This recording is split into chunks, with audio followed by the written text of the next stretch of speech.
الشيطان الرجيم پناہ مانگتا ہوں میں اللہ کی شیطان مردود سے۔ بسم اللہ الرحمن الرحیم شروع اللہ کا نام لے کر جو بڑا مہربان نہایت رحم والا ہے۔ الشہر الحرام بالشہر الحرام والحرمات قصاص، حرمت والے مہینے کا بدلہ حرمت والا مہینہ ہے۔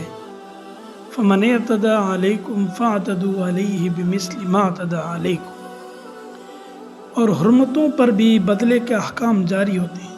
فمن اعتدى علیکم فاعتدوا علیہ بمثل ما اعتدى علیکم، اگر کوئی شخص تم پر زیادتی کرے تم بھی ویسی زیادتی اس پر کرو جیسی زیادتی اس نے تم پر کی ہو۔ واتقوا اللہ، اللہ سے ڈرتے رہو۔ وَاعْلَمُوا، اور جان رکھو، ان اللہ مع المتقین، کہ اللہ انہی کا ساتھی ہے جو اس سے ڈرتے ہیں، اس کا خوف دل میں رکھتے ہیں۔ وَأَنفِقُوا فِي سَبِيلِ اللَّهِ، اور اللہ کے راستے میں خرچ کرو۔ وَلَا تُلْقُوا بِأَيْدِيكُمْ إِلَى التَّهْلُكَةِ، اور اپنے آپ کو خود اپنے ہاتھوں سے ہلاکت میں نہ ڈالو۔ وَأَحْسِنُوا، نیکی اختیار کرو۔ ان اللہ يحب المحسنین، اللہ نیکی کرنے والوں کو پسند کرتا ہے۔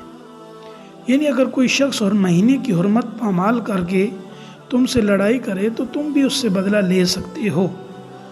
دوسری آیت کے اندر اشارہ یہ ہے کہ اگر تم نے جہاد میں خرچ کرنے سے بخل سے کام لیا اور اس کی وجہ سے جہاد کے مقاصد حاصل نہ ہو سکے تو یہ اپنے پاؤں پر خود کلاڑی مارنے کے مرادف ہوگا، کیونکہ اس کے نتیجے میں دشمن مضبوط ہو کر تمہاری ہلاکت کا سبب بنے گا۔ اللہ اللہ